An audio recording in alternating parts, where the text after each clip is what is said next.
Hi there everyone, and welcome back to the channel. Today's video is going to be a detailed product review and test of these. These are the new Walksnail Avatar Goggles L. It's a new 1080p LCD box goggle for the Walksnail Avatar system made by Cadex. And it's designed for beginners with a simplified feature set compared to, for example, the Walksnail Avatar Goggles X that I've reviewed before. In this video, I'm going to be taking you through all of the features of these goggles on the bench. We're going to be looking at the weight of the goggles and the ergonomics, the fit and feel of them. We're also going to be taking a look at the optics and the screen that they've got inside these goggles to give you an idea of what it might be like to look through them. After that, we're going to be looking at the performance of the video system in here, particularly looking at range and penetration of the built-in patch antenna that Walksnail have put inside this. And then finally, we're going to be finishing up with a detailed look at the pricing and the value that these are going to offer if you're looking to get into the Walksnail Avatar system for the first time. And throughout the video, we're going to be comparing these new Walksnail Avatar Goggles L to the existing Walksnail Avatar Goggles X, which I reviewed on the channel before. And this is Walksnail's more premium goggle offering. So we're going to be comparing and contrasting the two and seeing if this new Walksnail Avatar Goggles L offers you something new and different in terms of pricing and value when you're looking to get into the Walksnail Avatar system. It's a lot to cover in one video. I'm not going to waste any more time. Let's dive right into it. If at any point during the video you want to check out the pricing and availability of the Walksnail Avatar Goggles L or any of the other components of the Walksnail Avatar system, then please check out the links down in the video description and all the information you need is there. Alright, so these are the Avatar Goggles L on the bench, and just to give you an idea of size, the grid on my desk mat is a 1-inch grid. So you can see that they're just a little bit less than 6 inches wide and just a little bit less than 5 inches deep. And if we compare that to the Avatar Goggles X, you can see that the Avatar Goggles X are a little bit wider, but not quite as deep as the Avatar Goggles L. So the box goggle's a little bit deeper, it's a little bit taller overall, and a little bit narrower. So that gives you an idea of the size. In terms of the aesthetics, it's a very minimalist aesthetic. On the top, we have a completely kind of white surface, only broken by the Walksnail logo and this air outlet for heat dissipation to help keep the screen and the VTX cool. If we come over to the left-hand side of the goggles, if you are wearing them, this is the air inlet. There's a small fan behind here that draws air into the goggles, pushes air across the screen for demisting, and also across the VTX to help cool down the electronics. On the front of the goggles, again, it's completely white, apart from this very Tron-esque light bar. And I'm going to show you how that looks in a second. On the right-hand side of the goggles, as you're wearing them, are the controls for the Walksnail Avatar system. We've got a little 4-position joystick with a click, a back button, and the button there to start and stop recording. So it's a one-touch record on these goggles. And then at the bottom, we have a standard, looks like a 5.5 by 2.1 millimeter barrel jack, and also a headphone jack for the head tracker. So these goggles do have a built-in 6-axis head tracker, and you can get the output from that through this barrel jack here. So let's power these goggles on and give you the full effect of the LED, because it is quite good. I do like it. And there we go. It just turns on and you get this lovely bright LED stripe in white across the front of the goggles. You can turn this on and off using the settings in the goggle on-screen display. So you don't have to have it on all the time, but it does come on by default, and you can turn it off in the settings menu if you want to. Looking at the back of the goggle now, and you can see that it has this really nice thick elastic strap with a big cushioned pad for kind of resting on the back of your head. Now, this doesn't have any sort of place to put a battery, so it's not like some of the other straps we've seen where you can kind of mount a battery to this. It's literally just to spread the load, and also it's got this very kind of soft, grippy silicone rubber on the inside to try and really help the goggles stay in place on your head. I really like that. It's this is actually quite a comfy thing to have on the back of your head. So I like that feature. If we look inside the goggles, I'm going to bring them up to the camera and just kind of turn it around so that you can see inside the goggles. We've got the optics module here, and then obviously behind that will be the screen. We also have two little like press nuts in here, which I guess is for attaching additional diopter lenses. Walksnail are clear that these goggles are going to support corrective diopter lenses, which is good because as you can see from the shape of the foam, it's not going to be possible to wear glasses when you're using these goggles. So if you do have a strong prescription, you're going to make use of these extra diopter lenses, and you're going to screw those in, attach them to those little press nuts, and then that's going to correct your vision while you're wearing the goggles, so you can take your glasses off before you put the goggles on. We've got air vents here to allow the fan to circulate air through the optics module and stop everything fogging up. And then we've got this very kind of thick foam rubber all around the goggle with nothing in the nose. And what's interesting is when you wear these goggles, they don't touch down on your nose at all. And I'm going to talk about that a bit more in the ergonomics section of the video. Now, at this point, you may be wondering, as I was, where do I put my MicroSD card for the DVR recording on the goggles? Because we've looked everywhere and we haven't seen it yet. Well, you're not going to believe where the SD card slot is. It's here, under the goggle foam in the middle at the top. And I must admit, this is one of the stranger places I've seen to put an SD card slot, but it's reasonably easy to get to, I guess. I mean, you can just slot the SD card in and then push it home with a fingernail. But I definitely don't think Walksnail are expecting you to need to change this SD card all that often, and it is a bit of a strange place to put it under the goggle foam. So, secret SD card slot, you have to know it's there, and now you do. So we spoke about a simplified feature set for the Goggles L compared to the Avatar Goggles X, and I want to talk a little bit more about what that means. There's no HDMI input or AV input on the Goggles L. This means that you're not going to be able to use any external modules with this goggle. You're not going to be able to plug it into your computer and use it as a screen for a flight simulator. The only way you can get video in the screens of the Goggles L is directly from a Walksnail Avatar A unit. There's also no HDMI output.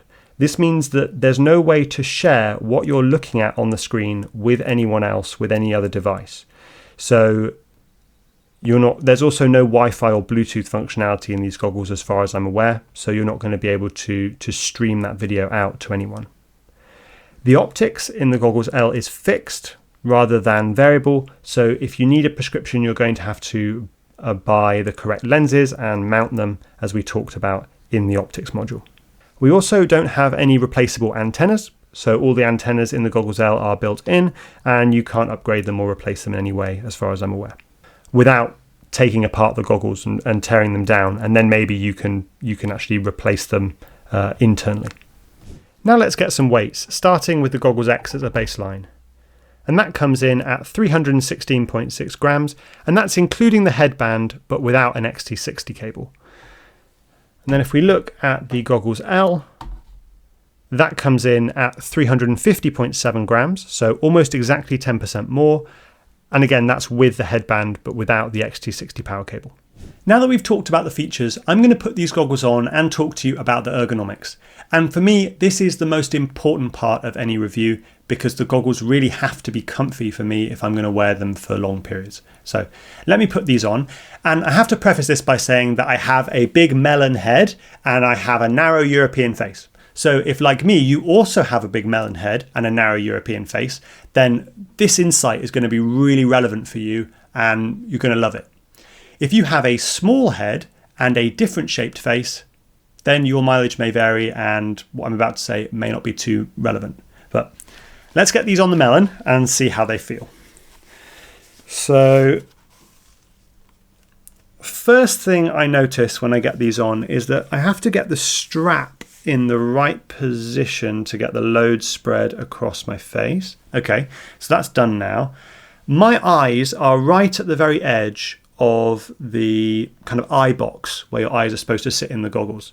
And if my eyes were a little bit further apart, then I might run into a bit of a problem. because I would actually be kind of touching the foam with my eyes. But I'm kind of on the edge, but it's okay. In terms of perching the goggles on my face, the goggles are sitting with the foam on my cheekbones, so that's actually quite a good position. That provides some nice support. And then the other place that I've got pressure is just kind of over the top of my eyebrows, which is fine. That's perfectly comfortable. I've not got any hard plastic pressing into my nose, which is good. So overall, the comfort is okay for me.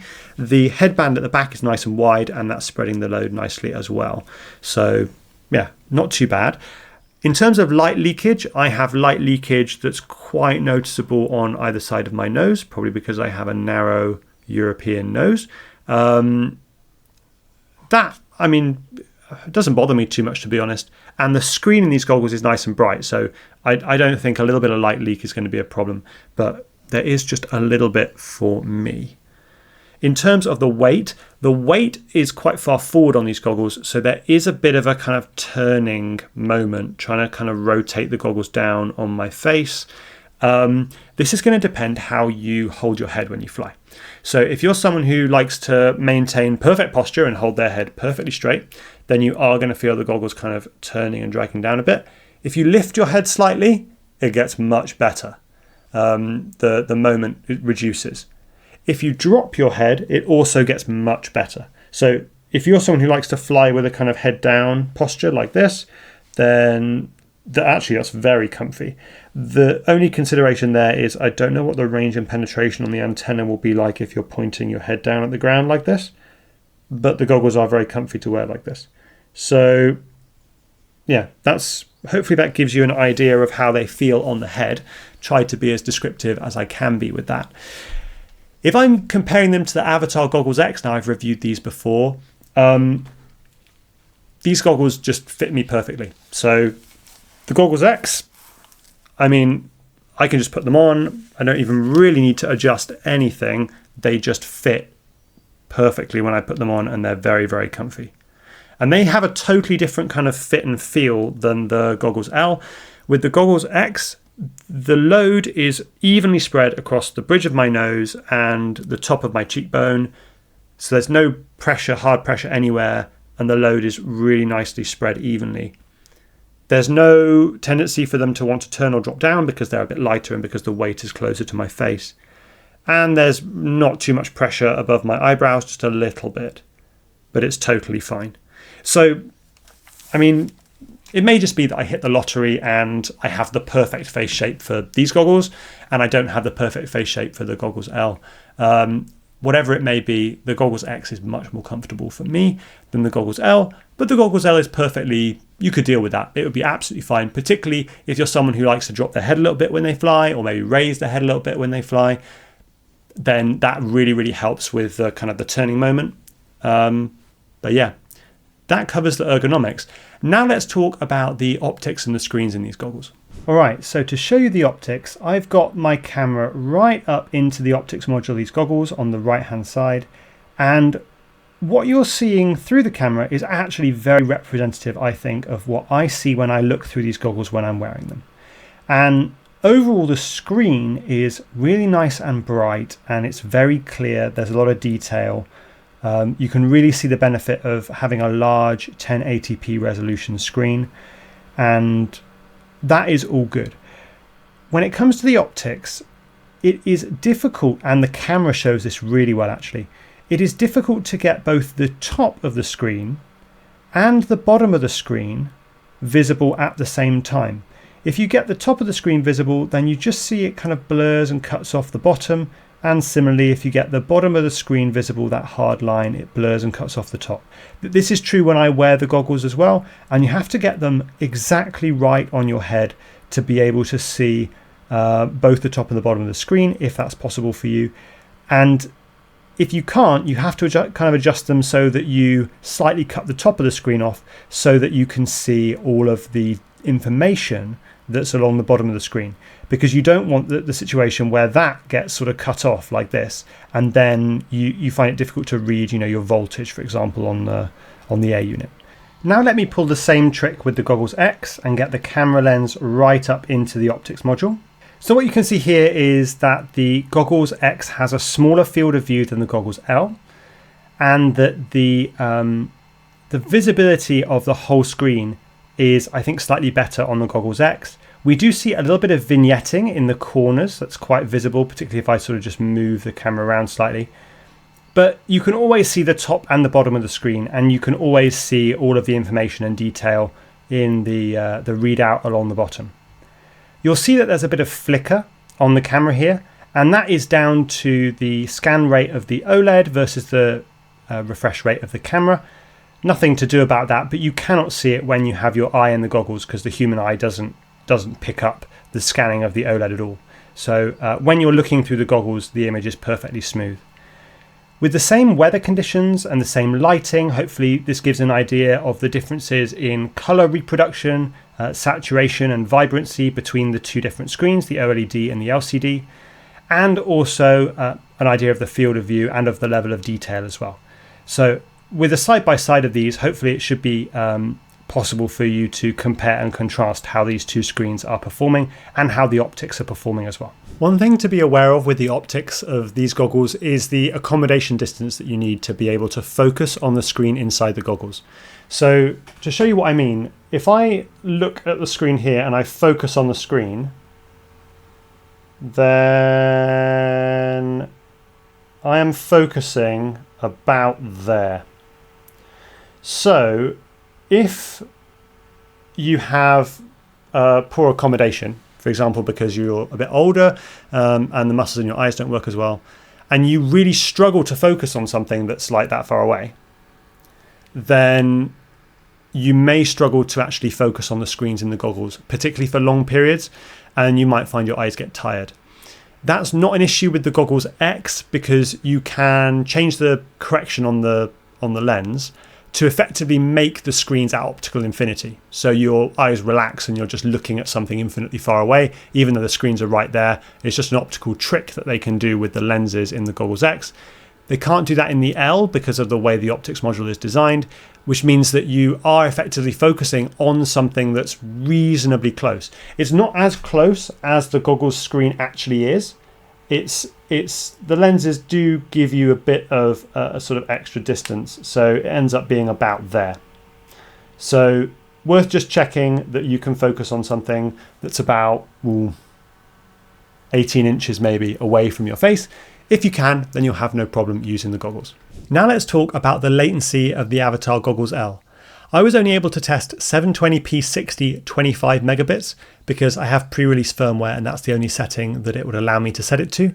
But that's enough for me to get a comparison between the Goggles L and the Goggles X on identical settings.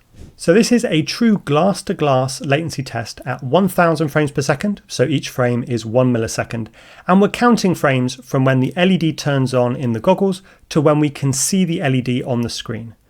And both the Goggles L and the Goggles X show the LED on the screen at exactly the same moment, so they have identical latency in this mode.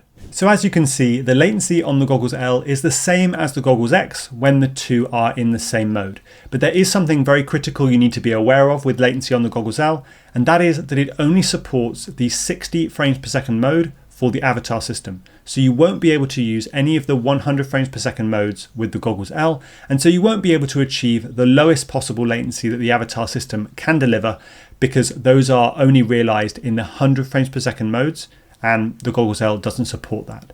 So here's a chart of the latency of the Goggles L versus the Goggles X and versus some other digital systems, so you can see how that trade-off plays out between the less expensive and simplified feature set that you get with the Goggles L versus the more expensive Goggles X.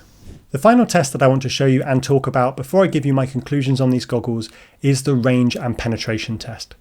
And because the Avatar Goggles L have built-in antennas, you can't replace them, the gain of the antennas and the performance that you get from them in terms of range and penetration are going to be really important for your enjoyment of the goggles. To test this, I have come up with my very scientific door test. I probably need to think of a better name than that for it.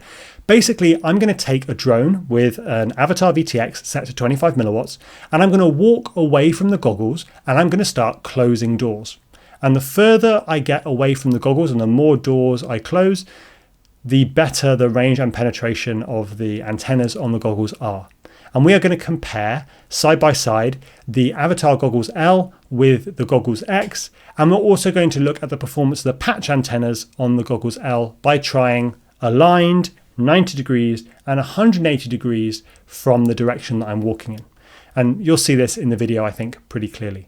Okay, so here we go with the range test. Now, I've edited all these clips together so that they stay aligned as I move through the test. And I've also burned in all of the signal, channel, and bitrate information into each of the videos so that you can see how the bitrate is changing as I walk away from the goggles with the drone. You can see that all of the goggles stay at 25 megabits until I get out to just outside of my flat through the second door, and that's when we start seeing difference in the bit rate that the different systems are able to achieve. In general, actually all of the systems performed reasonably similarly. There is a slight edge, I think, for the Goggles L when the patch antennas are aligned with the direction that I'm walking, but the Goggles L at 90 degrees and at 180 degrees still do reasonably well, and about as well as the Goggles X with 4 Omni antennas. So overall, the Goggles L has very similar RF performance in terms of antenna gain and the efficiency of the antennas compared to the 4 Omni antennas that you get with the Goggles X, which is nice to see. There's no real difference in the performance RF-wise between these two goggles, as far as I can tell from this simple test. Because the Goggles X has removable and replaceable antennas, we have to mention that you could go out and buy a high gain patch antenna for the Goggles X to give you more range and penetration in a particular direction and get more RF performance in that narrow beam. And that's something that you couldn't do with the Goggles L because all of the antennas are built in and they're non-replaceable. So now that we've done all of the testing and looked at the results, it's time to talk about pricing and value for these goggles. And Cadex say these Walksnail Avatar Goggles L are going to retail at $199 US. So just about 200 bucks. And that is a really competitive price point for what these goggles offer. And I actually had to go looking around to see what you'd have to spend to get an equivalent system for analog, HDZero and DJI.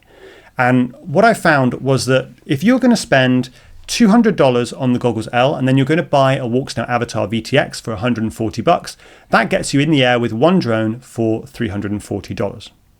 If you want to do the same for HDZero, you could buy the Emax Transporter 2 HD at 240 bucks and then spend between 100 and 150 bucks on a VTX.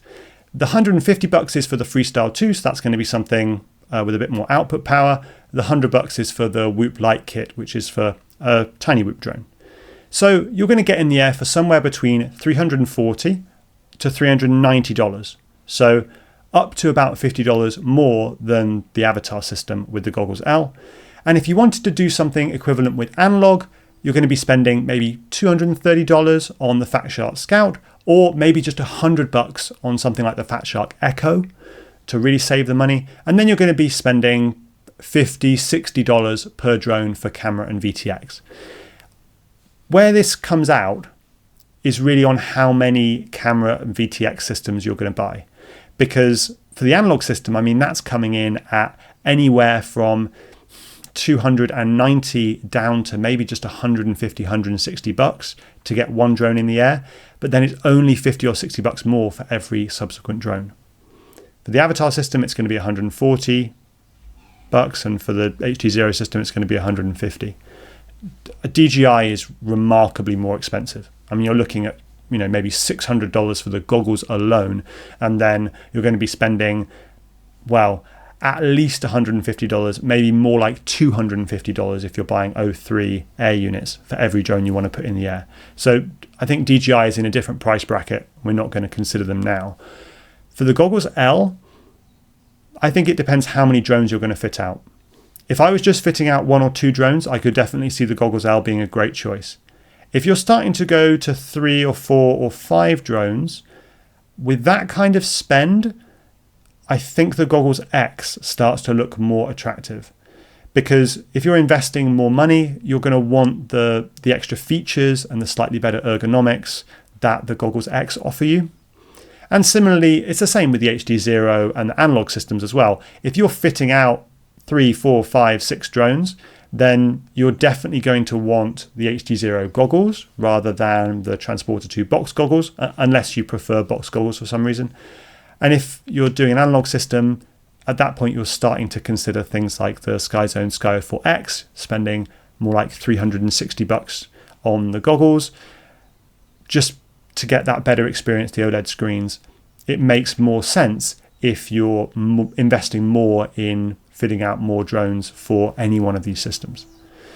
So I think that Caddx have kind of got it right. If you're a beginner, you're trying out FPV, but you want to go digital, you're fitting out 1 or 2 drones, the Goggles L is saving you a huge chunk of change over what you would be spending on the Goggles X. And if you're not worried about the 100 FPS because you don't intend to be flying fast, you're not going to be doing any sort of dynamic freestyle, you're just going to be cruising around, enjoying that experience of flying, sort of enjoying the resolution and the detail that you get from the Avatar digital system versus analog or even HDZero, then the Goggles L are going to be a really great choice. If you're someone who already knows that you want to go digital, you've got lots of drones to fit out, you're transferring over from analog, and you're wanting to go Avatar because you like the fact that it does micros as well as big drones and you can kind of do everything with it. It is the dual system right now. It is really the do-all system right now. I mean, it's got the onboard recording, you can fly on micros with onboard recording, and it's got good latency, good detail for flying long distances. So it's the best all-round system in my opinion. If you're going to invest in that, then you probably want to go with the Goggles X for the better ergonomics, the better screens, etc. So hopefully that helps. I'd love to know what you think down in the comments. I actually found it pretty difficult to come up with my thoughts for this section of the video, so I'd love to hear what you think. And I think also people who are watching the video after you will appreciate your opinion as well. If you're upgrading from another system and you've already got a really nice set of goggles with an HDMI input, then you could consider the Walksnail VRX. That has support for the 100 FPS mode of the Avatar system, provided that your goggles or screen also have support for a 100 FPS HDMI input. And not all goggles have support for that. Particularly analog goggles tend to be capped at 60 frames per second. So do make sure you check that. Whatever you decide, I'll put links to the Avatar Goggles X, Goggles L, VRX, and the various VTXs down in the video description, so you'll have everything you need there to get up and flying with the Avatar system. If you can, please do consider clicking through on those links, because when you click through on that link and make a purchase, it doesn't cost you anything, but the retailer will make a small donation to the channel on your behalf, and that helps me make more videos like this and helps keep the channel going. I would really, really appreciate any support that you can offer. That's all I have for you for today. So until next time, I wish you all very, very happy flying, and I really hope you enjoyed the video.